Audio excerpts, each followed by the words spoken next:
Welcome to Schweitzer Drive, a podcast where we explore what goes on between the generation of electricity and the light switch.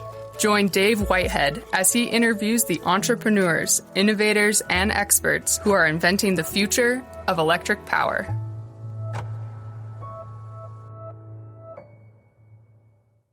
Hi, I'm Dave Whitehead. Welcome to Schweitzer Drive. Data shows that only 30% of women who earn bachelor's degrees in engineering are still working in the field 20 years later. Today, I'm talking with Kerrie Greenfelder from Burns & McDonnell about some of the reasons behind the statistic and what organizations and individuals can do to help retain women engineers. Kerrie is the Director of Engineering for the Burns & McDonnell Water Division in Kansas City. She has a BS in Chemical Engineering with an environmental emphasis from the University of Kansas. She is a licensed PE in 7 states and is a certified design build professional. Her experiences include water wastewater treatment, project management, proposal development, design, reporting, bidding, purchasing, construction management, scheduling, collaborative delivery, and startup for a variety of clients. Kerrie is active in numerous organizations, including the National and Kansas Society of Professional Engineers, the Society of Women Engineers, and the Water Environment Federation. Kerrie, welcome. Well, thank you for having me today. I'm excited to talk about this. I just as some internal baseball or inside baseball, I guess, I have a daughter that's graduating from ASU in electrical engineering right now. So this is a very important topic to me. But let's get started. Will you tell us about your involvement in the Society of Women Engineers, or SWE? How did you first become interested in the organization, and why have you stayed so involved over the years? Yeah, well, first, let me just mention, your daughter graduating in electrical. We don't have nearly enough women in electrical engineering, so that's music to my ears here. And I hope you've already helped her get involved with the Society of Women Engineers, because I also started when I was in college. And why did I get involved and why do I stay involved? Well, it's really just been an organization that is near and dear to my heart. Everything from policy making to developing leadership skills to a community and an organization of folks that are like me. I've found all of those plus so many more fun things with SWE over the years. And, I sort of climb, I'll say the ranks of the ladder or rungs of the ladder, if you will, over the years, from the local levels up to a regional level to really now the global level. And so I serve now on SWE's board of directors. I'm actually in the 4th year serving on the board here. So it's kind of fun to sit on the board of directors and really see where we're going and really where we've been. And so as the organization's grown over the years, it's just been awesome to be a part of it, right? And help shape some of these new programs. And, some of these are grassroots, some of these are established and have been around since, for 70 years, right? And looking forward to where SWE goes and what your daughter will see and maybe what our future generations will see in SWE as well. That's great. And before we jump into it, let me just thank you for helping create, let me call it a community and a support group, I think, for certainly for women entering into the engineering profession. I think it's probably a great resource for them, and I'm sure it helps them stay engaged. And let's get onto that because I'm interested in a study that SWE conducted a few years ago that surveyed more than 3,000 engineering professionals about their experience with bias in the workplace. Will you tell us about the study and the insights it provides as they relate to women leaving the field of engineering? Yeah, this study that SWE did, I think it was just over 3,000 individuals responded to it. But really, they wanted to look at different biases that women, experience in their workplace. And, fascinating in itself just to do a survey like that, right? But the results themselves even more fascinating. And I'll kind of break it down. There's really 4 main buckets that they found. And I'll say all of these I'll refer to as a bias, but the first one we call the prove it again bias. And so really what that is and what we find are women have to just constantly prove why we should be here and, why you should respect us. And, it's a little different with our male colleagues. Don't have to prove it again every day, right? Why, tell me really, why do you have that degree, or are you sure you're not part of the administrative staff? You're a STEM professional. Is that what you're telling me, right? And then, even on top of that, we found that women of color, this is even more biased, right? Even especially exacerbated for them. And so that prove it again bias is something a lot of women told us about with that survey. The second bias we refer to as the tightrope bias. And this one I've even experienced a little bit myself here, but it's, women have to sort of walk this tightrope. And there's a lot of pressures as a woman professional. I want to be feminine. I'm a woman. I'm sitting here. I know your listeners can't see me, but I'm wearing a bright pink blazer, right? I like to be feminine, but I also have to be an assertive leader, which is something that is often seen as a masculine sort of trait, right? And so I don't think men have to balance that tightrope bias on a daily basis or a frequent basis. Third one, we call the maternal wall bias. And what that really is, once women start to have their families, they're perceived as not being as committed to their careers as their male colleagues. And so, I have to leave work all the time. I have a family of my own.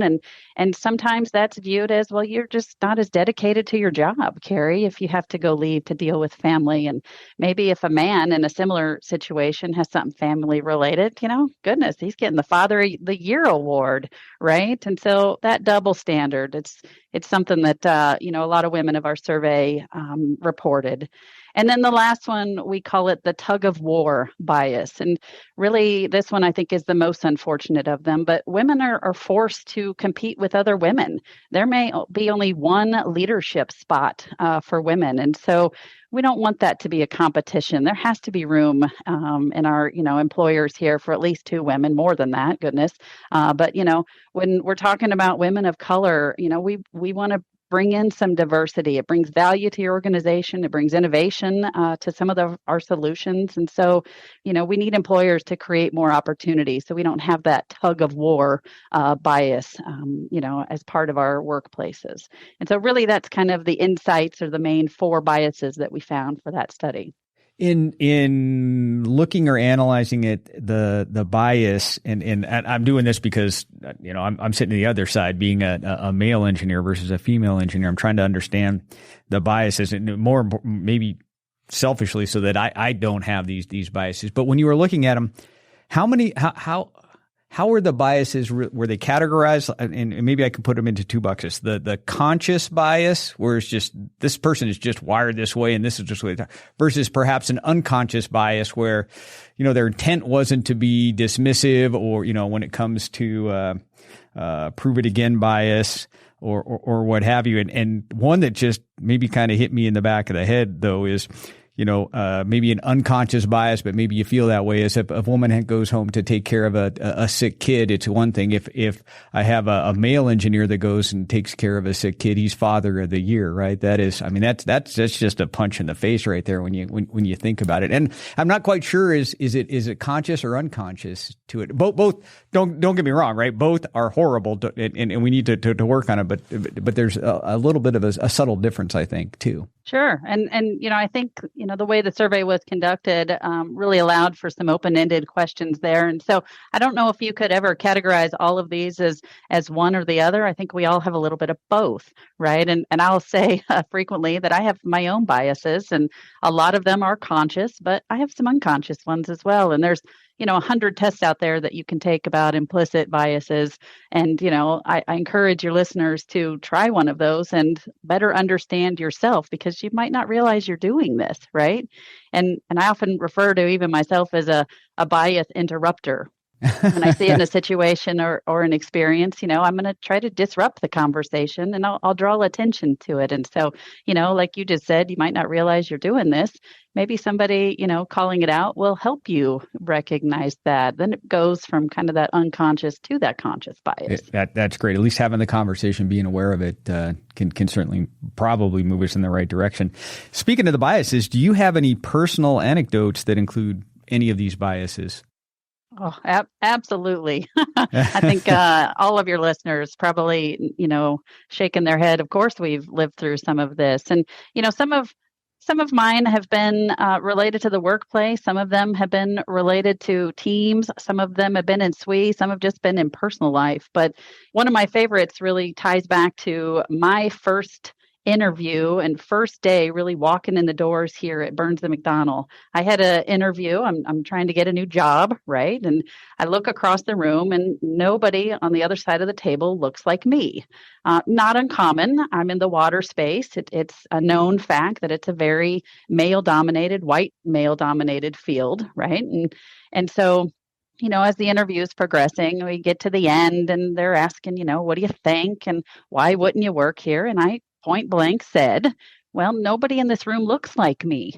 And a few eyes opened, a few jaws dropped down a little bit here, but never been afraid to make it part of the conversation, if you will. And so obviously I got the job. I'm still here today. That didn't ruin my path on day one. But, as part of making it part of the conversation, leadership at Burns and McDonnell has done something with that information.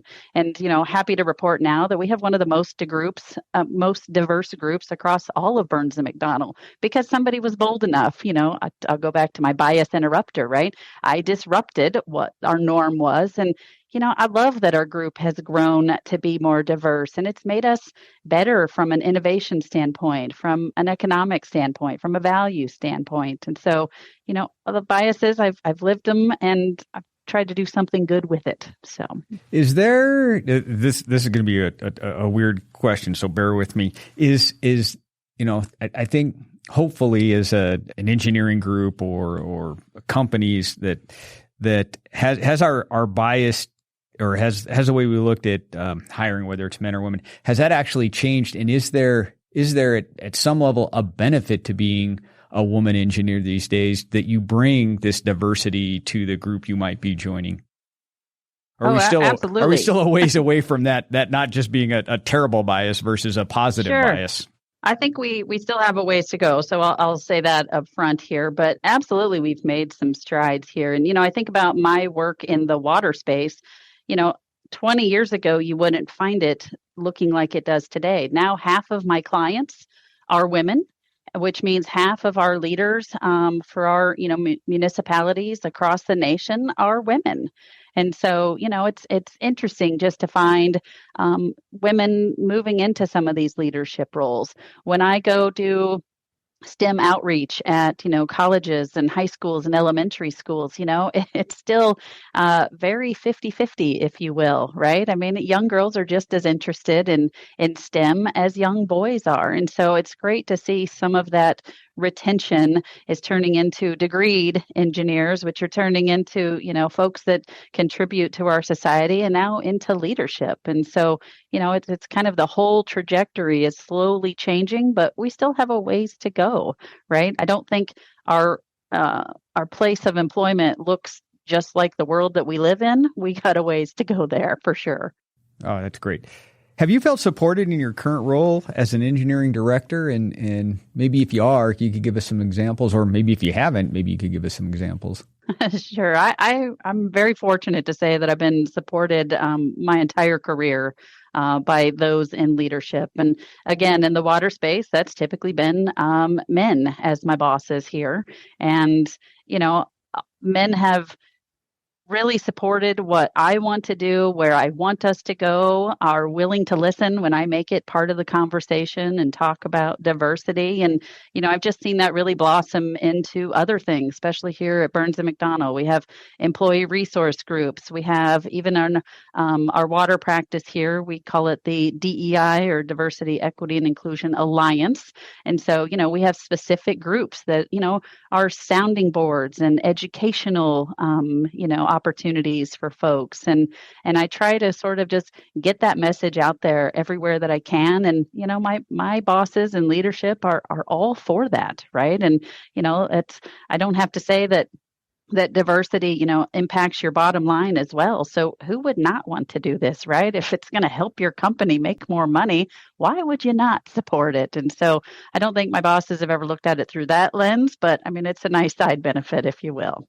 I think if you're just being pragmatic about diversity. Why would you exclude half the population from being able to contribute to whatever it is you're trying to achieve? That just seems so short-sighted, so long-sighted, wrong. Here at SEL, we have a Women in STEM group that was started from some of our engineers a few years ago.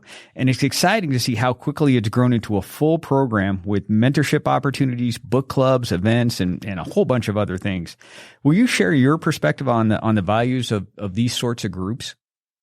Sure. I absolutely a value, and I encourage anyone listening to this podcast to be the first person to raise a hand to start their own group. It starts with one, right? We have employee resource groups here. Myself, I also, have a book club, and I have outreach and STEM groups outside our doors here, right? And all of those are just touch points or opportunities to really inspire someone else. And I've used a lot of these groups to educate.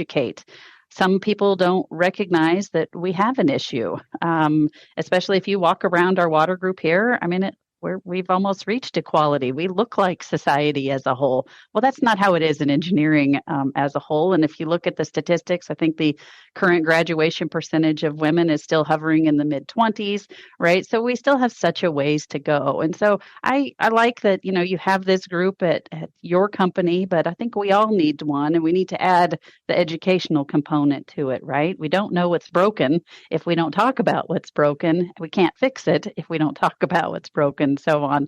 You see how the cycle works. And so keep it up and grow it. And then I would say beyond that, think about your allies. You may call yours the Women in STEM group, but I hope you have some men incorporated into your group as well as those allies and support those women. And, we talk a lot in Society of Women Engineers. And over the years, we've even talked about changing the name of the organization because we have a lot of male members, right? There are allies as well. And those that, are don't identify as men or women, always included in that. And we took that a step further in SWE. We don't call it just DEI, diversity, equity, inclusion. We now say DEIB. The B is for belonging. So we want you to also have a home, and we want to welcome you into that and include you into that as well. So keep it going. Keep it going. Yeah, it's great. I was talking with the leaders of our Women in STEM, and come to find out the members of it are much more than folks just in the STEM groups within SEL. They include accounting and folks from manufacturing and stuff. So it's pretty inclusive. And I know I think there are a handful of men that are on it too for that belonging and inclusion too. I've had the opportunity to address the organization a handful of times, and it's they're wonderful questions, great insight. It's so much fun to work with them. As I mentioned in the introduction, data shows that only 30% of women who earn bachelor's degree in engineering are still working in the field 20 years later. Obviously, it's a huge problem to lose so much talent. What can the industry or companies do better to retain women engineers? And what are some of the successful strategy tactics for retention that you're seeing today? Sure, this is a tough problem to solve, right? And it's not going to be one person that solves it. It's really going to be all of us. I mean, starting at the beginning, I'll say, of the chain here, we need to have more women earning those bachelor's degrees, right? If our population is about 50-50, then 50% of the degrees need to be awarded to women, right? So we need to do more outreach and inspire our next generations to go down this path in engineering and STEM. Second, once they're employed, we have to keep them, right? I mean, the great retention problem, you can pick up any newspaper and there's probably some article about it, right? And so I think some of the things we've already talked about, those employee resource groups, I mentioned, opening up some opportunities, but, with that too is some recognition. We have to recognize when all of our individuals, not just women, are, doing a good job. We need to look a little bit different when we're hiring. It used to be, our company is headquartered here in the Midwest, so we would look at schools here in the Midwest. Well, there's schools all across the world, right? And so maybe try recruiting at different places. And something I've been doing as a hiring manager is even looking at different degrees. There are all sorts of fun new things being taught in college right now. I hired somebody the other day that has a biodiversity and sustainability engineering degree. I don't even really know what that is, but this gentleman is going to bring something different to the team, right? And so kind of just looking outside the norm and how somebody can contribute a little bit differently is going to help with retention and help with success at your company. And then the last one, I can't say this enough, is just opening those opportunities.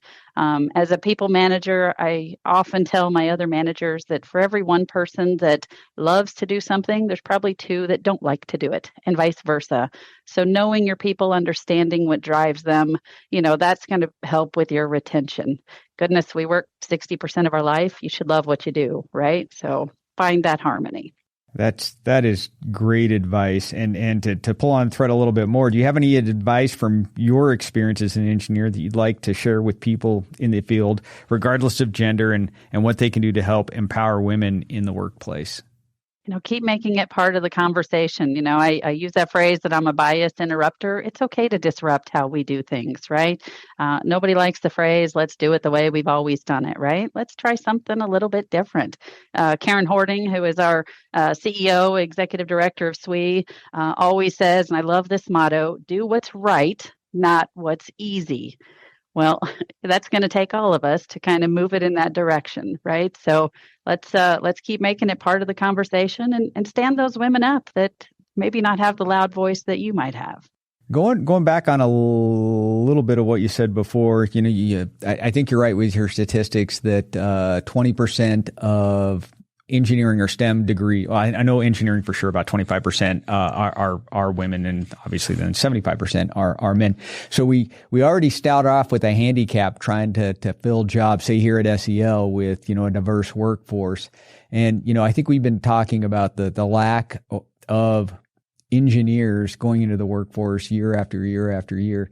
Any insights on how we might improve attracting folks to the engineering profession? Or maybe it has to happen early on, right? Grade school or something like that. Because if we're waiting until college, it's probably too late to find or convince those folks to go into the STEM fields. Any thoughts there? I 100%. It is the reaching back, just that little bit of spark at an early age. You want that to stick with you, right?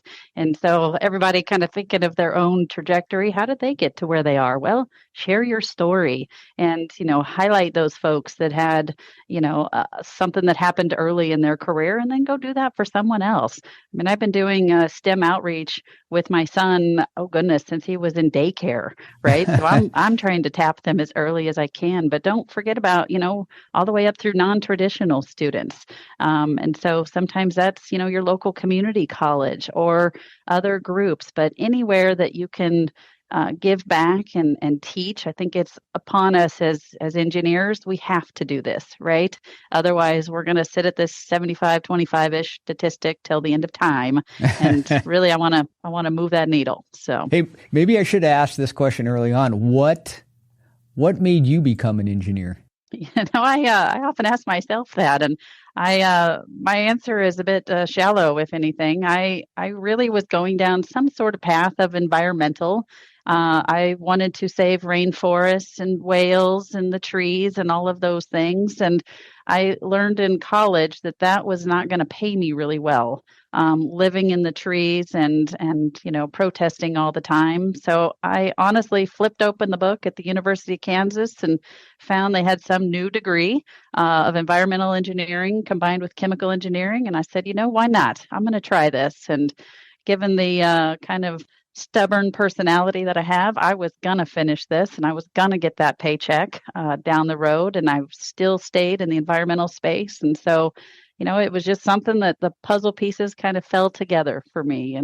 And so it's not a real sexy story, if you will, but shows a bit of tenacity that I went from something I loved and I stayed in something I loved. So that's interesting. Now, were you a freshman or a sophomore when you made that decision? I'm one of the rare individuals that switched into engineering, and I did it my second year of college. And so I remember them telling me in my intro class that, look to your left, look to your right. One of those aren't going to be here next year. And I was the new one that popped into class. So that is an amazing story. I think you probably are the only person I know that transferred into engineering versus transferred out of engineering once they were at college. You are the unicorn or the unique person. I don't think I've ever heard of that happening ever before. There you go. You're right. And we're always trying to get to the second grader or the third grader to get them, excited about engineering. And maybe we need to take a fresh look too at colleges. Once they've got in, they've already selected to go to college, and now we need to do a harder recruiting to get them to go into engineering. That's an amazing story. I'm gonna go home and tell my daughter about that tonight. There you go. That's fun. Anything else you'd like to add? I'll just kind of close with this. Let's move the needle together, right? I mean, let's have where we work look like where we live. So it's going to take all of us. Well, thank you so much. I appreciate the time. Thank you, Dave. Thank you, everybody.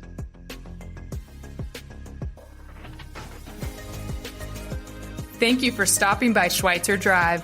Join us again as we learn about, explore, and celebrate electric power. For more information about the show, please visit selinc.com/Schweitzer Drive.